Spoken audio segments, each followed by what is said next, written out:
해가지고 매뉴얼 GV 시작하도록 하겠습니다. 네, 저는 더스바트 시네마 박성준이라고 하고요. 오늘 보신 매뉴얼은 박지리 작가님의 소설 원작으로 한 영화인데요. 전지국제영화제에서 올해 눈부신 발견으로 초청되고 지난 11월 19일 개봉 후 관객분들을 만나고 있습니다. 그래서 이번 더 많은 얘기는 받으신 코멘터리북 참고하셔가지고 감독님, 배우님 모셔서 나눠보도록 하겠습니다. 네, 입장해 주시면 되겠습니다.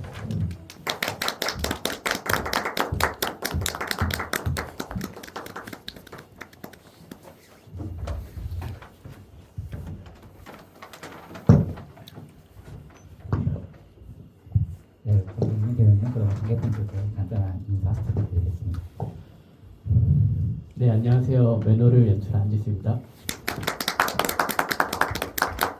네, 요즘 이제 영화 극장 상영이 좀 후반부에 다다르면서 많이 이제 GV를 다니고 있는데 요즘 들어 더더욱 찾아주신 관객 한 분 한 분이 정말 소중하게 느껴지는 때이거든요. 오늘 특히 더 이렇게 여기 찾아주셔서 정말 감사하고 해보고 싶었어요. 이렇게 아주 적은 인원들끼리 도란도란 대화 나누듯이 이런 시간을 갖는 걸 되게 해보고 싶었고 평일 늦은 시간까지 함께 해주신 만큼 오늘 많은 이야기 나누다가 돌아가면 좋겠고요. 그리고 이제 저기 이제 모자 쓰고 있는 앉아 있는 친구가 저희 영화의 조명 감독을 해준 친구인데 이제 바로 가야 된다고 해가지고 제가 그냥 한번 소개하고 싶습니다. 그냥 조현철이라고 훌륭한 조명 감독이자 사랑합니다. 한번 소개하고 싶었고 어쨌든 오늘 많은 이야기 나누면 좋겠습니다. 감사합니다. 네, 저도 상영이 얼마 안 남으니까 한 번 한 번 GV가 더 소중해지더라고요. 이제 많이 관을 찾기도 힘드셨을 텐데 이렇게 먼 길까지 와주셔서 너무 감사드리고요. 사실 저도 감독님이랑 얘기 막 했는데 이렇게 좀 작게 정말 그냥 저녁 식사에서 대화 나누듯이 한번 거실에서 대화 나누듯이 한번 해보고 싶다고 말씀드렸는데 오늘 드디어 그날이 온 것 같아서 상당히 기분이 좋습니다. 오늘 자리 찾아주셔서 너무 감사드리고 즐거운 시간 됐으면 좋겠습니다. 네, 감독님, 배우님 입장하시기 전에 간단히 영화 소개를 했는데요. 박지리 작가님의 소설 매놀이 원작이잖아요. 그럼 첫 질문으로 그 많은 작품 중에서 매놀을 원작으로 한 이유가 있으실지 질문드리고 배우님께는 원작을 읽으셨다면 원작 또는 시나리오를 읽으셨을 때 어땠는지 질문드리겠습니다. 박지리 작가님의 여러 소설 중에 특히 이 소설에 택한 네. 일단 박지리 작가님은 좀 일찍 세상을 떠나셨어요. 이 소설이 아마 나왔을 때가 2015년, 16년 정도인데 2010년대 후반에 이제 세상을 떠나셨고 그래서 작품 수가 그렇게 많지는 않은데 저도 전부 다 읽지는 않고 한 2권 정도 빼고 다 읽었었는데 특히 이 매놀이 개인적으로는 가장 좋았어요. 그 이유는 일단 청소년 소설이고 근데 다루고 있는 주제는 범죄, 살인 어쨌든 굉장히 무겁고 좀 어두울 수 있는 소재인데 그런 소재의 무게에 짓눌리지 않고 이야기를 힘있게 끌고 가는 게 전 되게 좋았거든요. 이제 여기서는 구성이 조금 달라졌지만 실제 소설에서는 막 과거와 현재의 시간대를 이제 오가기도 하고 과연 선호가 누구를 죽였을까 혹은 어떻게 죽였을까가 끝까지 좀 되게 궁금증을 자아내면서 이야기가 진행되거든요. 그런 지점들이 굉장히 좋았고 무엇보다 영화가 담고 있는 풍부한 아이러니한 요소들이 저에게 특히 인상적으로 다가와서 이 소설을 읽고 영화를 하고 싶다고 생각을 했고 원래 이제 제작사한테 제안을 받았었는데 바로 이제 그 다음번 미팅 때 이렇게 하고 싶다 말씀을 드렸고 그러면서 이제 영화화를 하게 되었습니다. 그럼 추가적으로 한번 배우님 답하기 전에 시나리오 작업 과정에서는 제목이 아지트라고 먼저 지으셨다고 코멘터리북에 나와 있더라고요. 하지만 영화화 하셨을 때 확정되셨을 때 그대로 새 원작 제목을 가져오신 이유가 있을까요? 일단 맨홀이란 제목이 국내에 좀 몇 개 있기도 했고 또 너무 공포나 좀 다른 어떤 그런 관련된 상상을 일으키지 않나라는 걱정이 좀 있었어요. 그래서 어떤 제목이 있을까 다른 제목을 좀 고민해 봤을 때 어쨌든 일종의 맨홀이란 공간도 그렇고 하천도 그렇고 혹은 뭐 희준의 집이든 그런 공간이 일종의 전반적으로 다 아지트 같다는 생각이 들어서 아지트로 한번 해보자라는 생각을 했었는데 이제 영화를 편집하고 제목을 이제 확정 지어야 될 때쯤 또 아지트는 갑자기 또 너무 밋밋한 느낌이 전 들더라고요. 그래서 조금 더 임팩트 있고 또 어쨌든 영화의 주제성과 상징성 그런 것들을 가장 잘 담고 있는 게 결국 맨홀이 아닐까라는 생각에 제목을 다시 맨홀로 확정지었습니다. 그럼 준호 배우님께서는 원작이나 시나리오 읽으셨을 때 어땠는지 말씀드리겠습니다.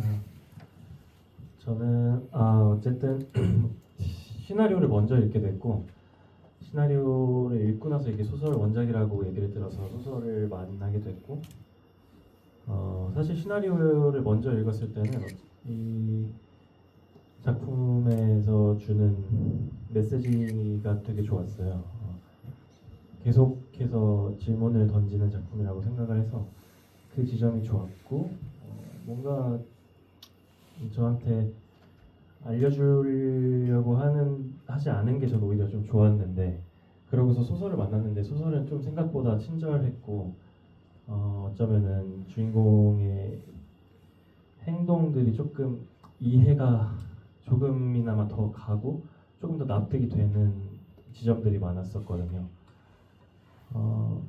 근데 이제 저는 그 인물을 연기해야 됐기 때문에 어쨌든 최대한 멀어지려고 했어요, 소설에 대해서. 왜냐면은 너무 이유가 명확했고 묘사나 그 인물의 심리 상태가 너무 잘 드러났기 때문에 이거는 어쩌면 연기할 때 인물로서 좀 방해가 되는 요소이겠다라는 생각이 들어서 소설을 좀 멀리 하려고 했고 그러고 나서 다시 이제 또 시나리오로 왔을 때는 비어있는 지점들이 다시 한번 선명하게 보였는데 이거를 감독님이 어떻게 채워주실까? 그리고 나는 또 어떻게 그려나갈 수 있을까라는 지점이 좀 챌린지적으로도 다가왔고 그래서 이 시나리오가 좀 더 매력적으로 다가왔던 기억이 있습니다. 네. 그다음 오프닝 장면부터 먼저 얘기를 해보고 싶은데요. 주인공 선호잖아요. 선호가 방바닥에 누워 있고 또 햇살은 비추는데 온몸이 멍투성이잖아요. 기억이 좀 안 나시는 분들은 6페이지에 스토리보드 나와 있어가지고 참고해 주시면 되겠습니다. 그런 선호를 보면서 되게 이 소년에게 무슨 사연이 있을까 되게 집중을 하게 되는데 사실 원작 소설에서는 보호시설에 있는 선호의 이야기로 먼저 시작되잖아요. 그럼 감독님께서는 이 영화화 하셨을 때 이 해당 장면을 맨 처음 등장시킨 이유가 있으셨을지 한번 질문드리겠습니다. 네, 시나리오를 쓸 때도 그렇고 영화를 편집할 때도 그렇고 가장 많이 바꿨던 혹은 이렇게 고민했던 것 중에 하나가 오프닝이에요. 실제 시나리오 쓸 때는 여러 가지 오프닝이 있었는데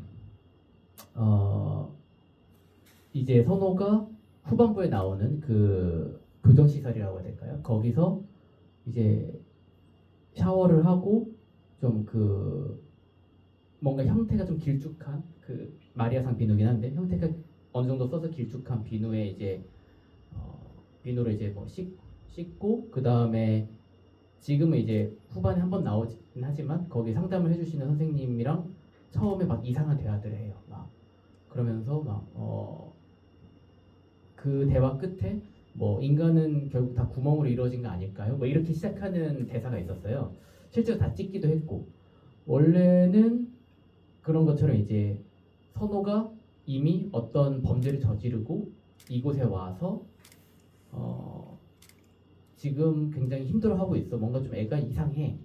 라는 걸로 시작해 볼까도 그렇게 실제로 찍었고 고민도 했었는데 근데 어쨌든 이런저런 편집을 하는 과정에서 그거보다는 지금처럼 어떤 일을 저질렀고 그게 뭔지는 조금 더 불명확하게 나오고 다만 얘가 어떻게 보면 이제 그 창가에서 발을 이렇게 떨어뜨리는 이렇게 뛰어내릴 것처럼 이렇게 하는 그런 장면이 있는데 그 정도로 이제 시작하는 게 시작하면서 이제 선호에 대해서 좀 더 알아보자라고 하는 게 더 적합할 수 있지 않을까라는 그런 결정을 내렸습니다. 네. 그래서 그 장면이 되게 무기력하게 보이면서도 또 미소까지 짓잖아요. 미소도 짓고 대체 이 소녀는 어떤 감정을 가지고 있을까. 그러니까 전반적으로 이 영화에서 선호라는 캐릭터가 되게 다양한 감정을 표출을 하거든요.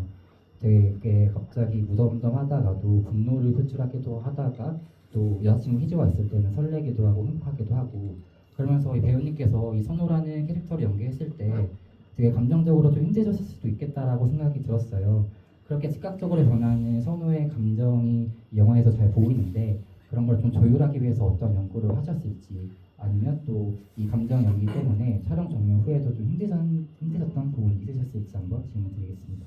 그 작품을 하는 과정 중에는 아마 제가 조금 실제로 그런 인물처럼 좀 살았던 것 같긴 해요. 조금 다크하고 어쩌면 좀 안 좋은, 그러니까 부정적인 기운을 뿜을 수도 있는 듯한. 그래서 제가 돌이켜봤을 때는 엄청 좋은 에너지를 갖고 있던 때는 아니었던 것 같아요. 촬영 과정도 그렇고 제가 인물이랑 제 삶이랑 분리하는 법을 아직 잘 몰라갖고 어떻게 해서든 좀 잘 최선을 다해서 해보고 싶다라는 욕심의 과정이었던 것 같고 물론 많이 했습니다. 어쨌든 친구들 무리를 만났을 때 제 심리 상태와 가족 그리고 뭔가 상대적으로 취약계층을 바라볼 때 내 심리는 분명히 친구들과는 다를 거거든요. 그런 지점들을 분리하려고 노력을 많이 했고 그리고 어쨌든 가장 큰 저한테 트리거 같은 뭔가 그 발화 지점을 눌렀을 때 제가 가장 커져야 되기 때문에 그런 어쨌든 아버지에 대한 그 트라우마나 이런 크기가 상당히 컸어야 됐다고 생각해서 그 지점을 되게 어떻게 하면 잘 살릴 수 있을까에 대해서 고민도 많이 했고요. 그리고 어쨌든 그 이후에는 조금 어쨌든 제가 좀 가족이랑 있었던 부분들을 촬영 전반 시작하는 부분에 많이 찍었어요. 촬영이 시작되는 회차쯤에 많이 몰려서 찍어갖고 감정선이 그때 짙은 게 많이 나와서 그 뒤에 부분들은 오히려 그 촬영 초반 회차에 찍었던 감정선에서 조금 나눠서 할 수 있겠다라는 생각이 들더라고요. 그러니까 차근차근 하면은 뭔가 맥스를 더 찍으려고 노력을 했을 텐데 시작하면서부터 어느 정도 감정적인 장면을 확 몰아서 찍어 놓다 보니까 그 뒤에는 그 사건의 단계별로 이전과 이후 뭐 그런 단계별로 조금은 제가 조절을 할 수 있겠다라는 생각이 들어서 이거는 조금 예상 밖이었는데 초반에 그런 감정적인 걸 찍게 예상 밖이었는데 어쩌면은 조금은 더 수월하게 뒤에 부분들의 감정 조율을 맞춰서 할 수 있었다. 뭐 이런 스토리가 있습니다. 네, 그러면 감독님께서는 준호 배우님께서 선호의 연기를 하실 때 그런 감정 부분에서 좀 디렉션을 주신 부분이 있을까요? 제가 이제 배우 연기 디렉션 관련해서 이제 GV 때 이제 좀 질문을 받기도 하는데 보통 이제 배우한테 보통 이제 연기할 때 감독님이 어떤 디렉션을 줬냐라는 얘기를 많이 하는데 그때마다 이제 준호 배우가 하는 말이 감독님은 되게 무책임하셨다. 네, 그냥 좋은 말로 하면은 풀어놔 주셨고 나쁜 말로 하면은 그냥 알아서 해 이렇게 라고 했는데 사실 제가 이전에 단편도 좀 많이 찍었었는데 그때 제가 오히려 받았던 피드백은 배우들 이제 나중에 이제 터놓고 얘기할 때 되게 너무 구체적으로 디렉션을 한다는 거였어요. 어느 순간에 어떻게 행동해주면 좋겠고 뭐 동선 혹은 어떤 순간에 뭐 표정, 몸짓 이런 것들을 제가 시범을 보일 만큼 그렇게 디렉션을 했었고 아무래도 제가 좀 그전에 더 장르 영화를 많이 찍어서 그랬던 것 같아요. 그랬었는데 스스로 그걸 좀 깨보고 싶다는 생각도 있었거든요. 좀 배우한테 맡겨놓고 싶다는 생각도 있었고, 제가 이렇게 뭔가를 너무 구체적으로 하는 게 그 순간에는 마음에 드는다고 생각하지만 이상하게 결국에는 그 인물이 되게 가둔다는 전 느낌을 많이 받았는데, 이번 영화를 찍을 때는 아까 말씀드렸던 것처럼 정말 좀 더 맡겨놨어요, 배우들에게. 그리고 사실 제가 이 시나리오를 쓰고, 물론 이제 원작 소설이 있긴 하지만 시나리오를 쓰긴 했어도 저 역시 선호한 캐릭터 혹은 뭐 누나든 다른 캐릭터든 그 캐릭터의 행동, 생각 하나하나를 완벽하게 이해한 건 아니거든요. 근데 그런 거 있잖아요. 뭔가 이렇게 책을 읽거나 어떤 작품을 볼 때 저 인물이 왜 저렇게 하는지 아주 구체적으로 설명할 수는 없어도, 혹은 어떤 의외의 행동을 하는 게 순간 의문은 들어도 가만히 생각해보면 왠지 그런 거 알 것 같기도 하고, 이런 이유로 저런 의외의 행동이나 선택을 하는 게 납득이 간다, 이런 지점을 저는 되게 받을 때가 있고 그럴 때 되게 좋아하는데, 맨홀에서 좀 그러고 싶었어요. 뭔가 이 인물이 자기 생각을 되게 분명하게 얘기하는 인물도 아니고 되게 주체적으로 뭘 행동하는 인물도 아니다 보니까 뭔가를 이래서 이 과정을 겪어서 이렇게 된 거야 라고 너무 하나하나 집어서 이렇게 해달라고 하기보다는, 준호 배우하고 얘기할 때도 그냥 내 생각은 이렇긴 한데 사실 나도 확실하진 않다. 그리고 준호 배우가 연기한 거 보고 그 다음에 뭐 조금 더 강하게 할지, 혹은 뭐 정서를 뺄지, 혹은 그 정도의 이제 이야기만 나눠가면서 좀 찾아가는 그런 식으로 연출을 많이 했습니다. 네, 이 얘기 듣다 보니까 그래서 불꽃놀이 장면이 좀 다르게 보이는 것 같아요. 네, 코멘터리 북에서도 불꽃놀이 장면을 할 때 배우분들이 정말 놀게 즐겁게도 네. 이렇게 놔두고 네. 뜨겁다 이렇게 나와 있거든요. 네네. 그럼 준호 배우님께서는 그 장면을 찍으실 때 정말 그냥 재밌게 놀았는지, 좀 어떠한 뭐 감정가 나오는 것도 아니고 그냥 노는 거 다 잊고 티주 만나기 전 그 시간이잖아요. 그때 좀 정말 그쵸. 재밌게 보셨나요? 와, 맞아요. 제가 생각해보면은 그때 저도 막 제 인물로 써 있으려고 했던 것 같은데, 그러게요. 그때 친구들이 진짜 잘 놀았긴 했어요. 그래서 아마 스케치처럼 이렇게 영상 딸 때 말고는 거의 제가 잡히지도 않았던 것 같고, 그래서 저는 사실 그 씬에서는 거의 방관자처럼 있었는데 아마 그 당시 그냥 성우가 그랬지 않았을까라는 생각이었을 것 같아요.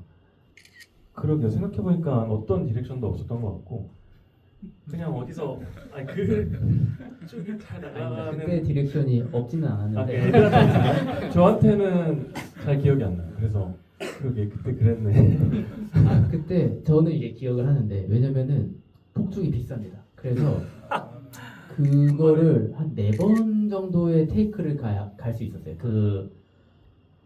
그러니까 밑에서 4번 이렇게 풀샷 찍을 거 한 2번 이렇게 있었기 때문에 그 횟수가 제한되어 있어서, 대략적으로 뭐 이를테면 거기에 나오는 성재란 캐릭터가 있는데, 너는 뭐 폭죽을 되게 좋아하고 폭죽에 미친 애야. 그러니까 뭐 입에도 폭죽 물고 뭐 그런 거 해. 뭐 이렇게 했었고, 뭐 누구한테는 너는 계속 이렇게 뺑글뺑글 도는 거 위주로 그러니까 대략적으로 동선을 좀 잡아줘야 그 상황에서 이제 스케치를 따더라도 잡을 수가 있으니까, 그렇게 한 2테이크 맨 처음에 가고, 그 다음에 자 됐다, 이제 됐으니까 이 다음에는 희주 위주로 잡아줘, 찰감님한테 희주 위주로 잡아달라고 부탁하고, 그 다음에 뭐 선호 위주로 잡아달라고 부탁하고, 요 정도의 어떤 걸 했고, 사실 준호에게는 크게 디렉션을 안 한 것 같긴 해요. 그냥 알아서 잘하니까, 그냥 알아서 어차피 그냥 이렇게 그 인물이 되어 있으니까.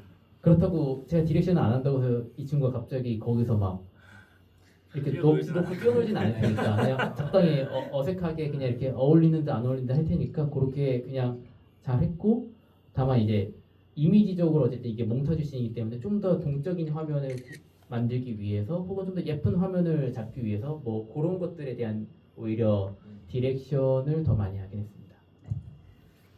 그리고 이 영화에서 또 잘 보이는 게 저는 공간이었거든요. 사실 저는 이 영화를 보고 그 다음에 급하게 이북으로 맨홀이라는 원작을 읽고 다시 영화를 봤어요.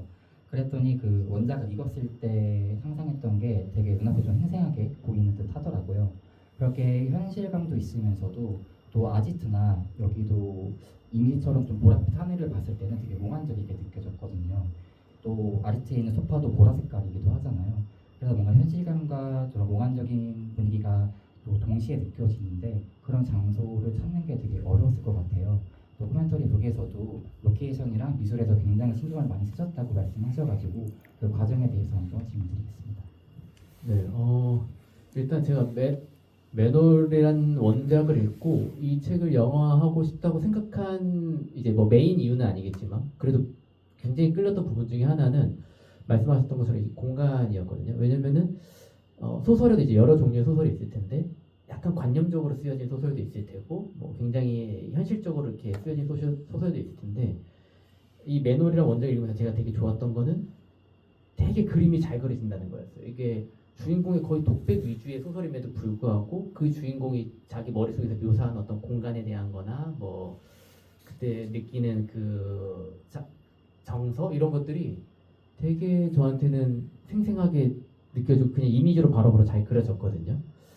그리고 또 동시에 우리가 흔히 영화적인 공간이라고 하잖아요. 그러니까 되게 일상적이긴 하지만 그냥 딱 그 공간에 가면은 왠지 그 공간이 품고 있는 이야기가 느껴지는 것, 뭐 고물상이라든지 뭐 맨홀이나 뭐 그런 데는 너무나 당연하고 뭐 하천 아지트, 뭐 굴다리 밑, 뭐 희준의 집, 뭐 좀 이렇게 어두운 골목길 그런 데들이 저는 그냥 흔히 영화적 공간이다라고 생각을 하는데 그런 데들이 이 소설에는 되게 잘 담겨져 있었고 저도 이걸 되게 구체적인 이미지로 옮겨보고 싶다 그런 욕심이 되게 이렇게 일었었기 때문에 이걸 잘 구현하고 싶었고 이제 로케이션을 찾는 데 있어서 가장 이제 어려울 거라고 제가 생각한 공간은 이제 하천에서 애들이 뛰어노는 공간, 그 다음에 맨홀, 희준의 집 요 정도지 않을까 싶었어요. 다른 데들은 어떻게든 뭐 이렇게 찾을 수 있다는 생각이 들었고, 먼저 맨홀 같은 경우는 좀 이렇게 제작팀에서 좀 헌팅한 데도 가져오고 뭐 이렇게 봤을 때, 아 이거는 가서 못 찍는다. 이거는 그 여건이 여기서 찍으면은 이거는 뭐 영화인 신문고라든지 이런 데 올라간다라는 생각이 들어서 세트를 이제 지어서 했고 희준의 집 같은 경우도 실제 모델이 되는 집을 찾았거든요. 그 인천에 있는 어디 그런 데였는데 되게 마음에 들었어요. 근데 그 공간 자체가 주변도 그렇고 영화 찍는데 이렇게 잘 협조가 되는 곳은 아니어서 거기만 이제 모티브로 해서 마찬가지로 세트를 지었습니다. 되게 골목길만 이제 거기서 좀 따오고 실제로 거기서 찍고 그리고 나머지는 다 세트였고 가장 이제 어려울 거라고 생각했던 공간은 사실 하천 아지트였어요. 왜냐면 여기는 세트를 할 수 있는 공간도 아니고 완전 오픈된 공간이기 때문에 근데 항상 이것도 좀 아이러니한 건데 가장 먼저 찾은 공간이기도 하거든요. 왜냐면은 프리 프로덕션 팀이 다 꾸려지기도 전에 저랑 이제 촬영 감독이 그냥 우리끼리 좀 돌아다녀 보자 이런 얘기가 있었고 조 감독님이 당시 이제 아직 합류하기 전이었는데 어디에 좀 공간이 괜찮을 것 같으니까 거기 한번 가보세요 해가지고 일산에 있는 일산대교 근처에 어딘데 거기를 찾아가는 길 중에 제가 길을 잘못 들었어요. 근데 느낌이 괜찮더라고요. 뭔가 이렇게 좁고 옆에 하천도 흐르고 그래서 조금만 더 가볼까 하다가 딱 그 굴다리 밑에 있는 거기를 이제 애들이 맨 처음에 지나다가 이주 노동자 만나는 거기를 발견하고 일단 여기 내려 이 근처를 뒤져보자 하는데 바로 그 하천 아지트가 밑에 있는 거예요. 그래서 딱 내려가서 보는데 너무 느낌이 좋고 해 지는 거 이런 거 봤을 때 딱 해질 때 우리 촬영하는 시기쯤에 해지는 데가 딱 저 너머에 걸려서 해지는 데 여기서 찍으면은 너무 예쁘겠는데? 이런 생각도 들고 등등등등 여건이 되게 괜찮아가지고 어떻게 보면 좀 어이없게도 가장 먼저 그 로케이션을 확정 지었던 곳이고 다만 이제 거기가 제가 5월인가에 그 로케이션 확정 지었는데 실제 촬영은 8월 중순이었는데 8월 초쯤에 확인 헌팅을 딱 갔는데 진짜 수풀이 5월과는 다르게 정말 머리 끝까지 다 거기를 완전 다 뒤덮어가지고 제작팀이 이제 그 예촉이라고 하죠. 그걸로 다 거기 부분만 깎고 지나가는 길에 제가 그 선호가 이렇게 맨 처음 갈 때 헤쳐나가는 부분이 있는데 거기는 남겨달라. 왜냐면 이렇게 좀 이렇게 미로처럼 빠져나와서 이렇게 딱 하는 그 이미지를 갖고 싶어가지고 거기는 남겨놓고 그런 식으로 해서 좀 로케이션을 이렇게 했던 기억이 있습니다. 말로만 들어도 정말 한 땀 한 땀 몇 개는 찾으신 것 같은데 또 준호 배우님께서는 어쩌고 보면 이 영화에서 등장하는 공간에 모두 다 가본 인물이잖아요. 아직도 그렇고 외놀도 그렇고 집이나 보호시설이나 되게 많은 공간을 가셨는데 특히 기억에 남는 공간이 있으실까요? 기억에 남는 공간. 아지트도 너무 좋았죠. 아지트도 너무 좋았고 저는 그 희주 집 앞쪽이 조금 기억에 남는 것 같은데 맞아요. 아까 말씀해주신 것 중에 조금 덧붙이자면은 거기가 장소의 협조가 잘 안 되는 부분이었는데 정확하진 않지만 이제 제가 듣기로는 정말 많은 영화를 거기서 찍었다고 했는데 어쨌든 뭐 그 과정 속에서 거기 거주하시는 분들이 조금 불편함을 느끼셨던 것 같아요. 그렇기 때문에 어느 순간부터 조금 이제 안 된다 이렇게 하셨던 것 같은데 거기 분위기가 정말 좋아요. 정말 우리나라 안 같다? 아니 그 딱 정말 희주 집이 거기 있을 듯하게 생겼거든요. 그 골목 자체가 다 그쪽이 조금 생각나는 것 같아요. 장소로 생각을 해보자면 물론 아직도 너무 재밌어서 처음에 딱 갔을 때 주는 이미지가 이런 게 진짜 좋았었는데 근데 아마 희주집이 그때 진짜 막 골목 다니면서 막 그날 촬영 좀 길게 했던 기억이 나는데 너무 여기 너무 좋다. 여기 이 공간 너무 좋고 이 골목과 희주집 그 문을 여는 공간까지도 너무 완벽해갖고 와 진짜 여기는 기억에 남겠다 싶은 장소였습니다. 저는.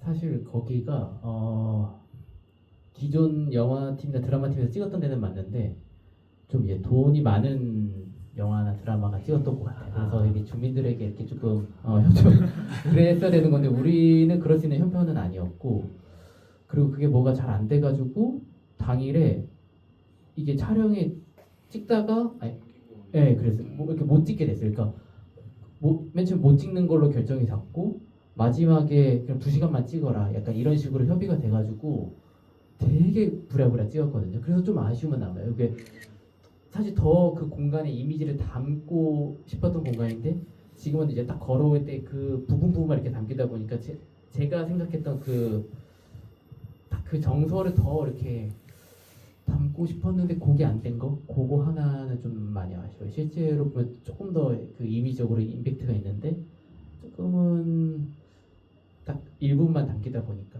그게 좀 아쉽긴 합니다. 또 희주 얘기가 나와서 희주 얘기도 한번 해보고 싶어요. 사실 저는 이 영화를 볼 때 좀 기억에 남는 장면 중에 하나가 희주가 선우의 머리카락을 좀 잘라준 장면이 있는데 그게 또 야외에서 잘라주잖아요.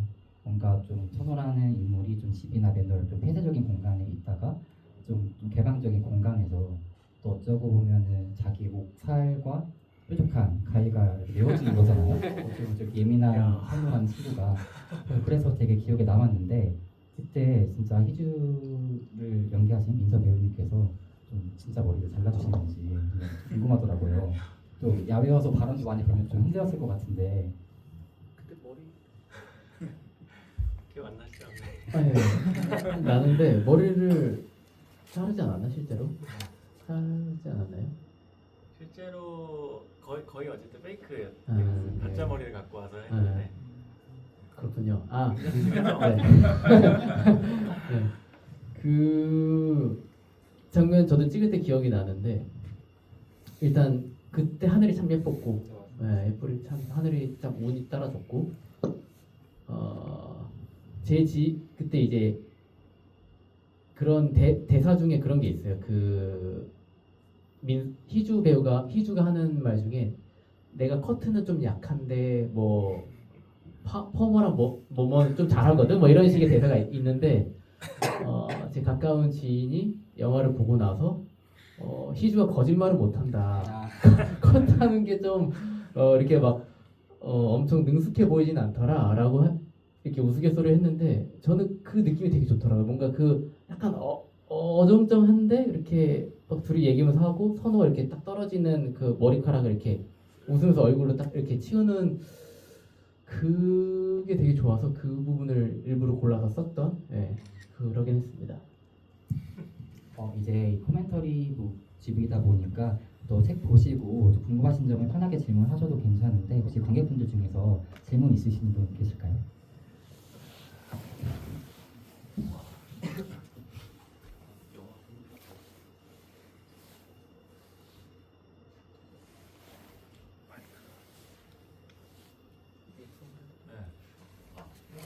네네. 영화 굉장히 재밌게 잘해내서 감사합니다. 재밌는 요소가 필요하기가 많았는데 그 중에서도 이제 그 배우들이 외모가 굉장히 훌륭해서 그게 또 보는 재미가 있었고 또 영화에서도 그랬지만 김준호 배우님 실제로 보니까 너무 잘생기셔서 그게 굉장히 놀랐고요. 클럽에 가시면 어떻게 노실지가 어떤 기분일지가 정말 궁금하지만 그게 질문은 아니고 그렇게 캐스팅을 할 때 감독님은 정말 외모를 중시하면서 하셨는지 아니면 뭐 다른 어떤 뭐 이런 걸 하셨는지 그 김준호 배우님은 아마 처음 다 보셨던 동료 배우분이셨을 텐데 그분들이랑 같이 찍으면서 어떤 뭐 재밌는 일이라든가 뭐 성격이라든가 뭐 서로 어떤 남녀들 다그 사심 뭐 또 이런 게 혹시 있었다 아무튼 그런 배우분들의 그런 게 좀 궁금합니다.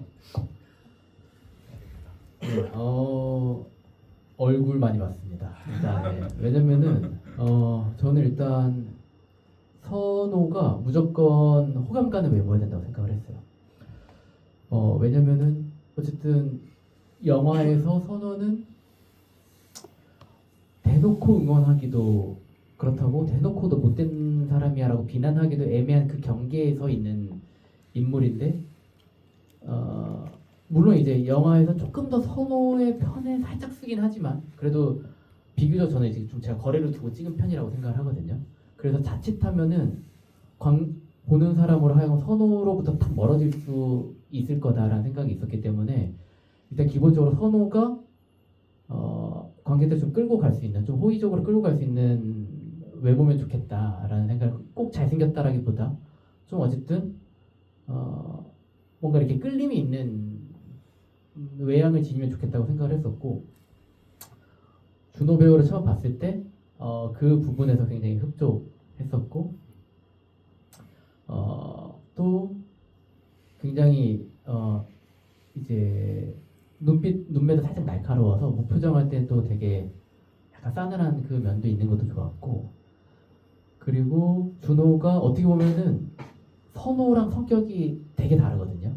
되게 강단도 있고 욕심도 있고 자신감도 있고 잘 쫄지 않고 그런 지점들이 전 되게 좋았어요. 그래서 같이 하고 싶다.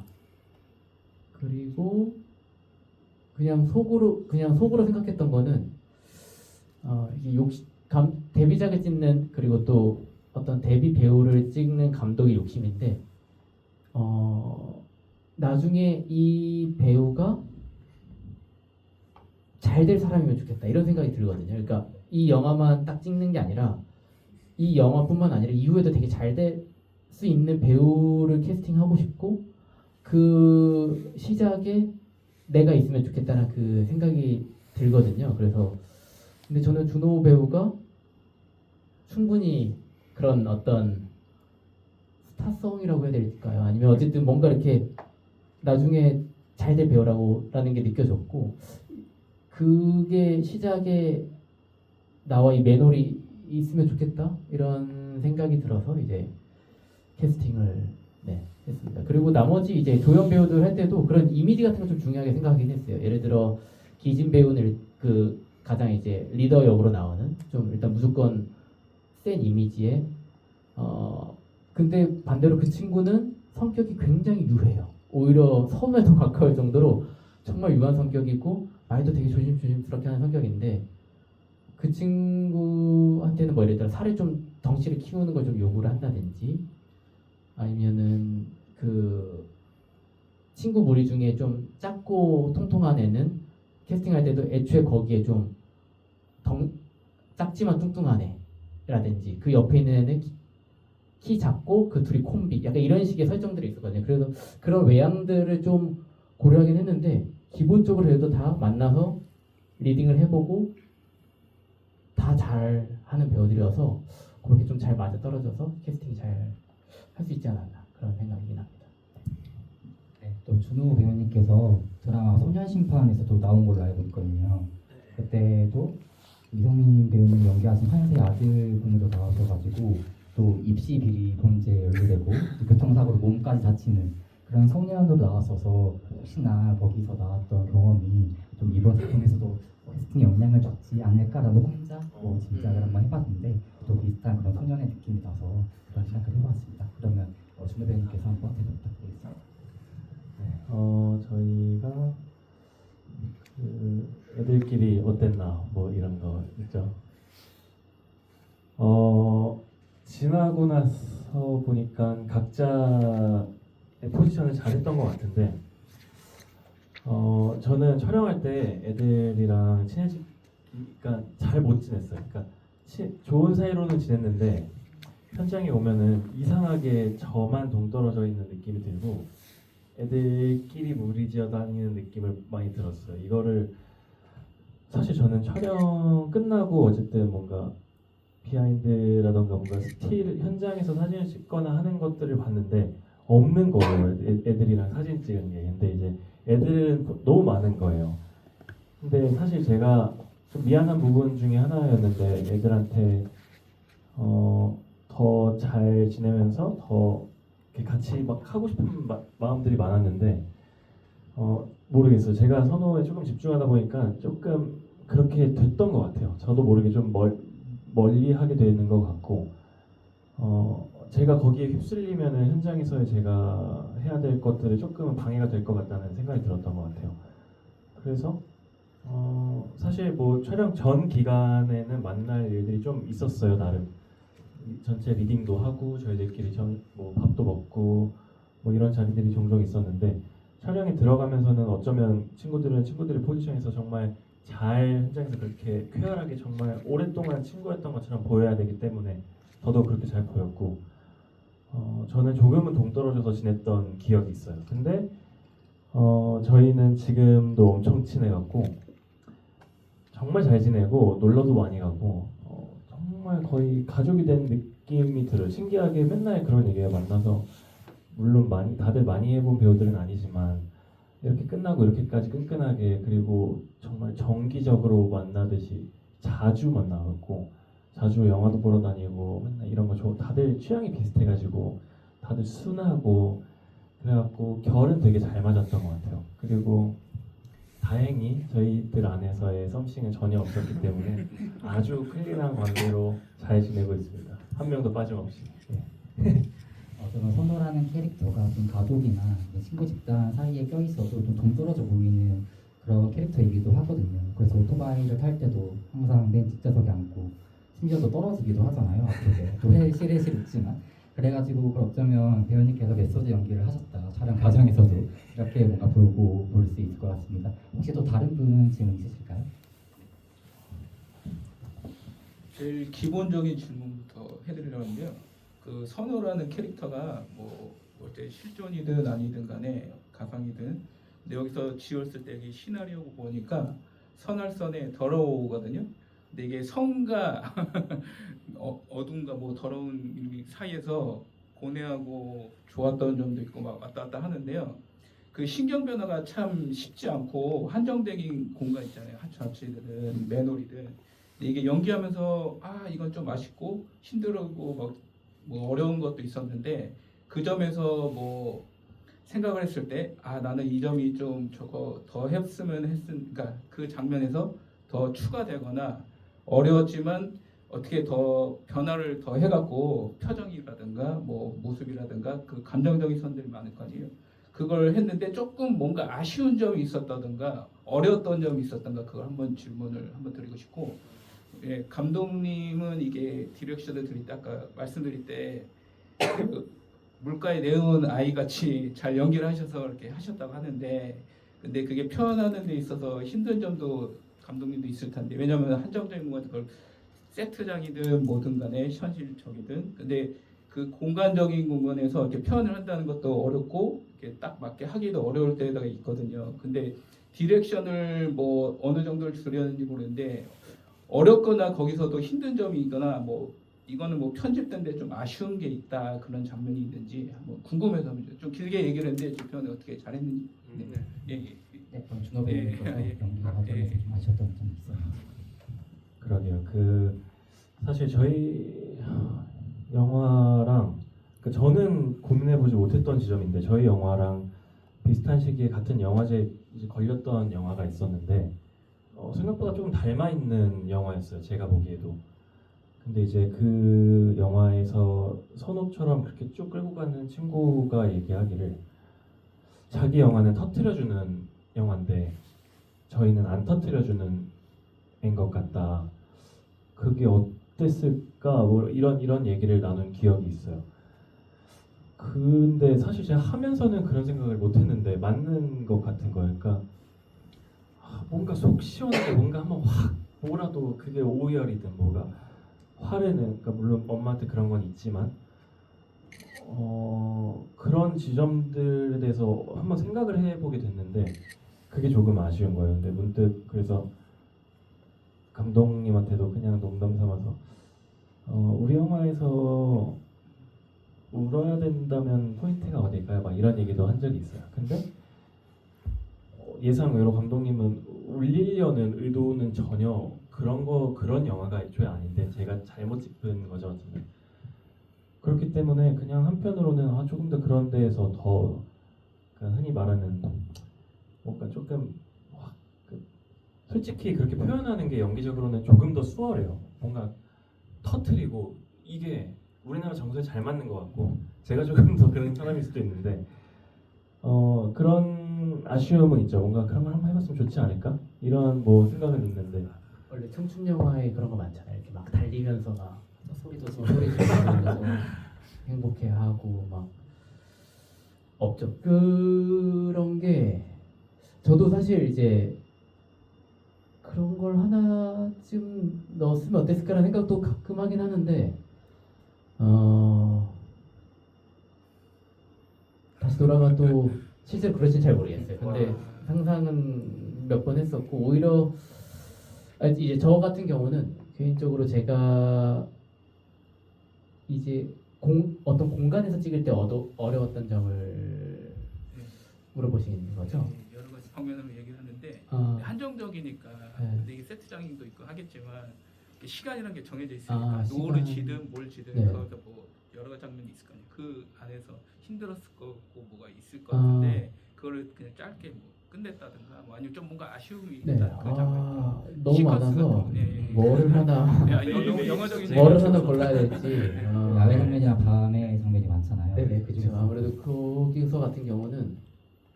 여름에 밤 장면을 찍는 거는 되게 힘들거든요. 왜냐면은 일단 해가 지는 시간 자체가 밤이 되려면 최소 9시는 돼야 되고 해가 거의 한 5시면 뜨고 이러니까 뭐 실질적으로 찍을 수 있는 시간이 굉장히 적고 근데 저희 영화 같은 경우는 밤 장면이 되게 많거든요. 특히 폭력 장면도 다 하천 야외에서 하니까 조명 세팅하는 것부터 시작해서 그런데 시간이 많이 걸리는데 또 그럴 경우에 이제 비용적인 것도 이제 무시할 수가 없고 그래서 아쉬웠던 것 중에 하나는 그 폭력 씬을 찍을 때 제 기억이 아주 정확한지는 모르겠는데 선호가 이렇게 막 구타를 1차적으로 당하는 씬이랑 그 다음에 살인 그 사카르마타를 죽이는 씬을 아마 하루에 찍었던 것 같아요.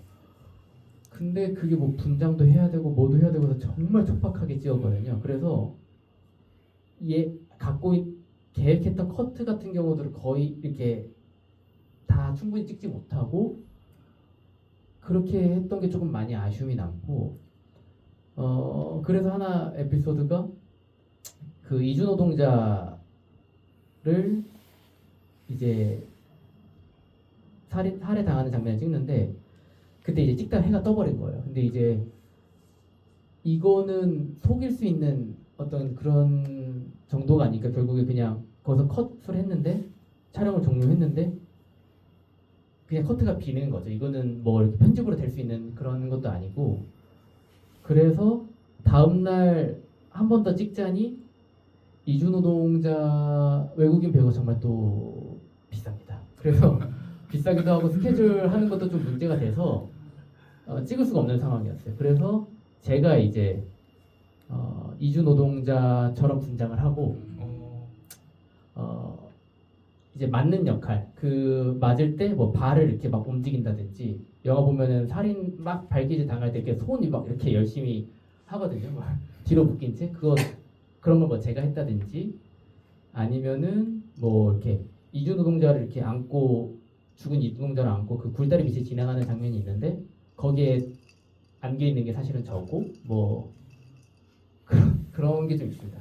그런 식으로 이제 대체해 가면서 네, 힘들게 찍었던 그런 기억이 있네요. 감독님께서 스크린 데뷔를 하시는데 시간상 이제 마지막 질문이 될 것 같아요. 그 첫 장면에 그 준호 씨가 주인공이 이제 상처투성이에서 이제 고통스럽게 일어나는 장면이 있고 마지막 장면에서는 이제 그 어머니에게 원망을 듣고 그 다음에 사랑했던 이주 집에 찾아갔다가 다른 사람이 있는 걸 이제 실망을 하고 다시 맨홀로 와서 이제 잠이 들었다가 또 고통스럽게 좀 힘들어하면서 일어나는 장면이 있는데 그 준호 배우가 그걸 연기할 때 감정선의 차이가 그러니까 하나는 좀 엄청난 일을 저지른 다음에 일어나는 거였고 다음은 이제 어머니와 또 사랑했던 사람에게 또 이제 그래서 그 상처나 아니면 실망을 듣고 나서 일어난 장면이었는데 그 연기하면서의 감정선에 뭐 차이가 있었는지 아니면 감독님이 요구한 그런 내용이 있었는지 궁금합니다. 사실 뭐 요구 그쵸 감독님 어쨌든 시나리오적으로 완벽히 뭐 어느 정도 세팅이 된 상태에서 했기 때문에 요구는 분명히 있었습니다. 뭐 사실 뭐 이런 얘기도 했던 것 같아요. 이게 오프닝이 될 수도 있는 씬이어서 조금 더 뭔가 인상적이고 강렬하게 남아야 된다라든가 뭔가 이런 게 어느 정도 감독님의 머릿속에 있으셨어요. 근데 사실 조금 재밌는 건 그 아침에 그렇게 살해를 저지른 다음 날에 일어나는 것 그리고 그 마지막에 맨홀로 가는 것 이거는 모두 제가 촬영 시점으로 봤을 때는 그런 행동을 하기 전에 다 찍어버린 거예요. 그렇기 때문에 어쨌든 제가 실제 그 장면에서 어떻게 찍었기 때문에 그거를 갖고 와서 그 다음 씬에서 이 정도로 가야 된다는 가이드는 없었어요. 그렇지만 그럴 때일수록 조금 더 시뮬레이션 이미지 트레이닝을 더 많이 해야 된다고 생각을 하거든요. 그렇기 때문에 분명히 다른 지점은 있었는데 그 살해하고 나서 일어났을 때는 어쨌든 가장 컸던 거는 내가 아빠가 됐네 라는 이런 지점이었던 것 같아요. 가장 내가 중요하게 생각했던 거는 내가 제일 싫어하는 사람의 모습이 됐구나. 결국은 그 이후엔 어떻게 될지언정 그날은 그런 거에서 오는 충격감이 컸던 것 같고 사실 그 맨홀에서 마지막 장면은 진짜 그냥 고독과 더 이상 이제는 뒤로 물러설 곳조차 없는 낭떠러지 그냥 끝이잖아요. 너무 제 안식처였는데 어쨌든 증언은 아버지가 들어가고 시체가 들어가고 근데 시체가 들어간 이유에 제가 들어간 거예요. 그냥 죽은 사람이에요. 저는 죽은 사람이어서 다시 거기에 들어간 것처럼 뭐 그런 식의 상상을 했던 것 같아요. 그리고 사실 그 맨홀 안은 세트장이었는데 분위기가 진짜 잘 만들어졌어요. 정말 한 줌의 빛도 들어오지 않는, 그리고 실제로 조명도 많이 치지도 않고 조명이 필요한 장면도 아니었고, 그렇기 때문에 제가 그런 나 정말 여기 어디지 동떨어진 뭔가 아무데도 모르는 곳에 와 있는 듯한 느낌을 주기에 아주 적합한 촬영장이었어요. 그렇기 때문에 제가 좀 더 연기하기 수월했던 것 같은데, 크게는 그런 식으로 제가 나눴던 것 같아요. 감독님 뭐 어떤 의도가 기억나요? 그 이제 기억나는 것 중에 하나는 그 이제 오프닝에도 나오고 중간에 이제 한 번 더 나오는 그 방에 혼자 일어나는 장면 같은 경우에 저희가 이제 집에서를 촬영 1회차부터 5회차까지인가를 몰아서 다 찍었거든요. 그 가장 먼저 찍어야 돼서. 그래서 어떻게 보면 이제 배우 입장에서는 엄마하고 싸우는 장면도 그렇고 나중에 뭐 하는 장면도 그렇고 감정적으로 가장 좀 이제 막 소진해야 되는 장면들을 다 초반부에 찍은 거죠. 근데 이제 연출하는 입장에서도 마찬가지긴 하거든요. 저도 이제 모르는 상태에서 대략 이렇겠지 하고 이렇게 찍어야 되니까 사실 연출자 입장에서 좀 부담되는 상황이긴 한데, 그래서 그 이렇게 누웠다 일어난 장면 2번 찍었어요. 왜 그랬냐면은 제가 그걸 뭐 예를 들어 2회차, 3회차 한번 찍었다면은 현장 편집본을 받아보잖아요. 그래서 보고 이게 내가 생각했던 게 맞나? 라는 생각이 들었어요. 뭐 어떤 조명 세팅도 그렇고 뭐 등등등등.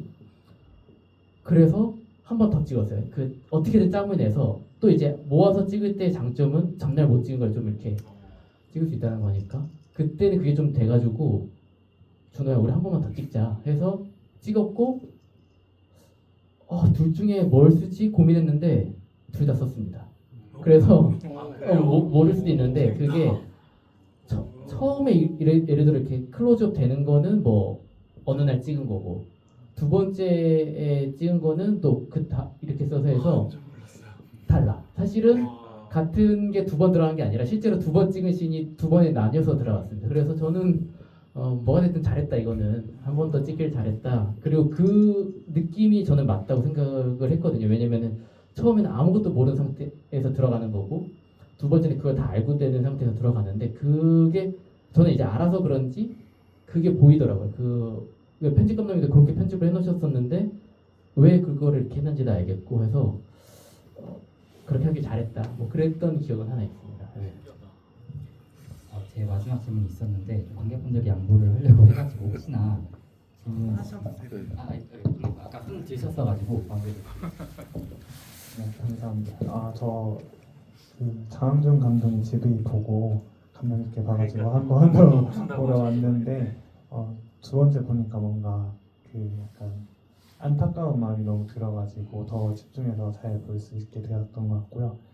제가 궁금했던 거는 마지막에 제가 책을 읽으려고 했는데 책은 아직 못 봐가지고 성모 마리아상을 마지막에 끝까지 다 쓰면서 소원을 비잖아요. 그때 그 장면에서 이 배우 내가 배역이었다면 어떤 소원을 비었을지 약간 계속 궁금함이 남더라고요. 그래서 어떤 소원을 비었을지 궁금하고 그 장면을 찍으실 때 어떻게 감정 연기를 하셨을지 궁금했습니다.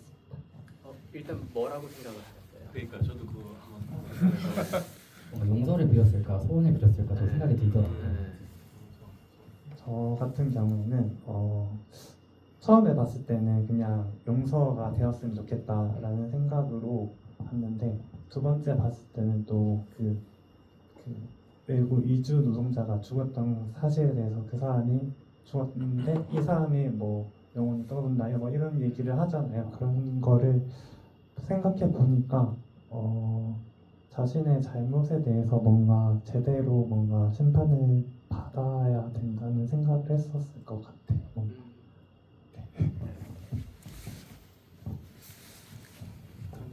하셨어요?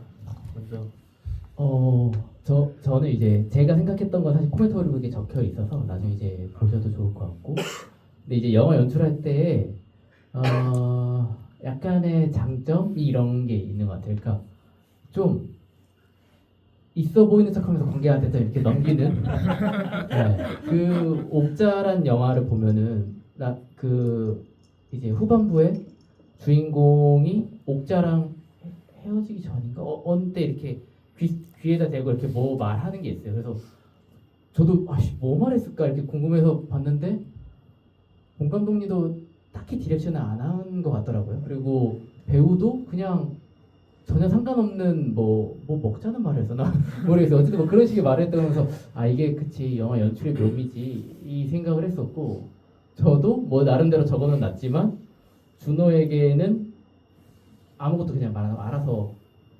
하고 싶은 거 해라 하고 싶은 거 해라. 다만 그 이렇게 비누를 할 때 이렇게 좀 기도하는 것처럼 말은 뭐 모르겠지만 어쨌든 이거는 보이는 거니까 이게 비누를 비비고 할 때 이런 게 좀 기도하고 뭔가 누군가에게 잘못을 구하는 이렇게 용서를 비는 것처럼 보이면 좋겠다. 그 정도만 저는 이제 디렉션을 했었고 네 그렇습니다. 감독님이 먼저 이렇게 말씀하셔서 다행히 저도 편하게 얘기를 해보겠습니다. 아무것도 없었어요. 아무것도 없었고 약간 이랬던 것 같아요. 뭔가 되게 간절하게 빌어봐. 약간 이런 거였던 것 같아요. 그리고 실제로 그게 또 말씀드렸다시피 그것도 집이었기 때문에 아주 앞에 회차여갖고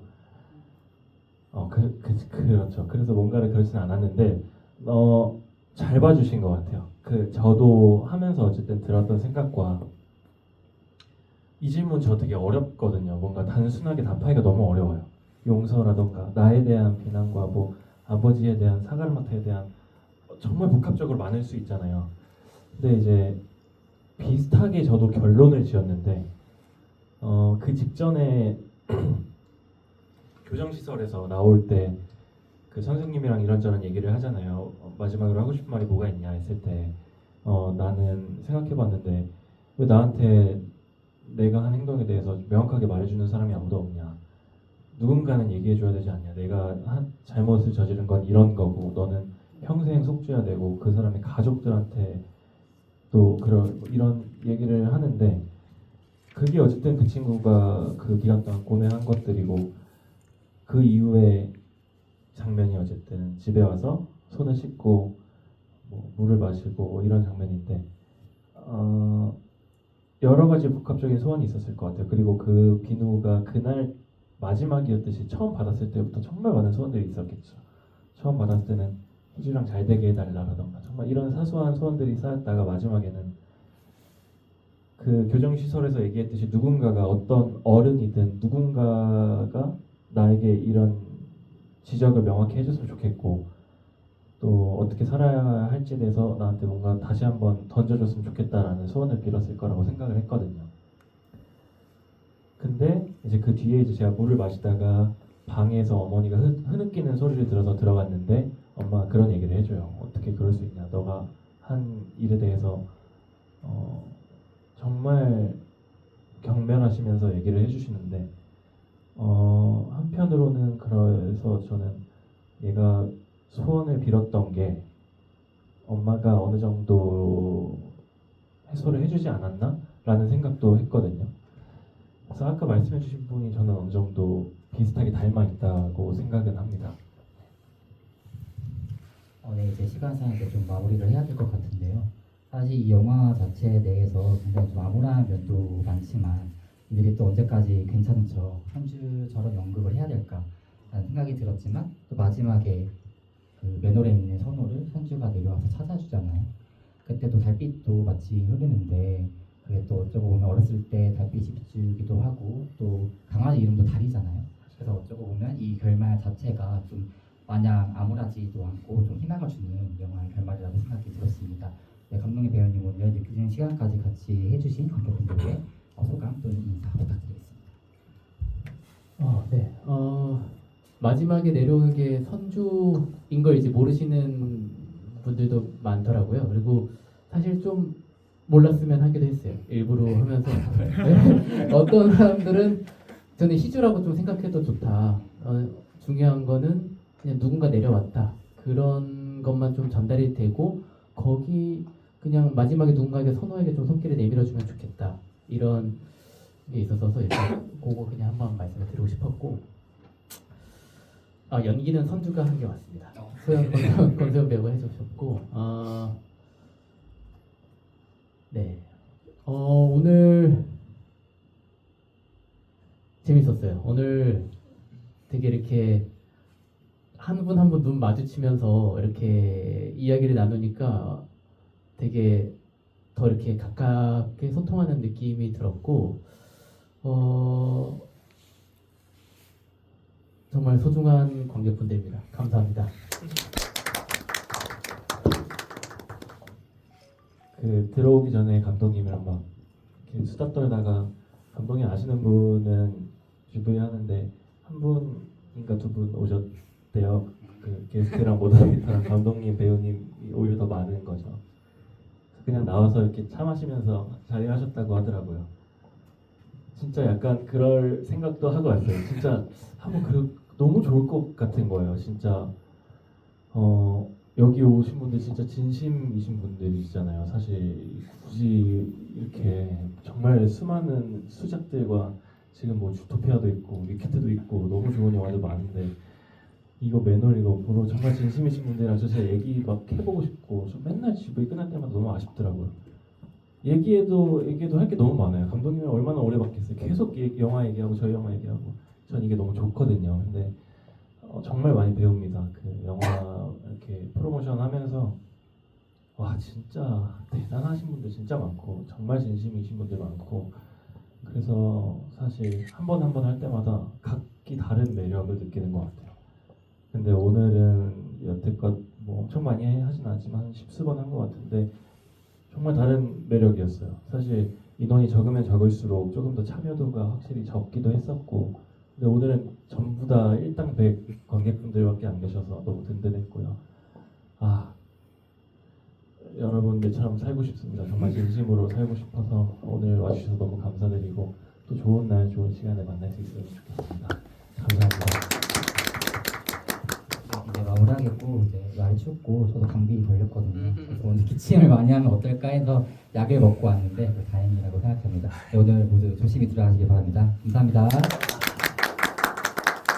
그리고 이 코멘터리도 열심히 만들었는데 저기 이렇게 앉아 계신 저희 배급사에서 이게 직접 만드시거든요. 원래 이런 거 사실 이렇게 어디 막 맡기기도 하잖아요. 근데 저희는 이렇게 다 간의 수공업으로 여기 이렇게 한정님께서 열심히 만들어 주셔서 제가 한번 말씀을 드리겠습니다. 네, 감사합니다.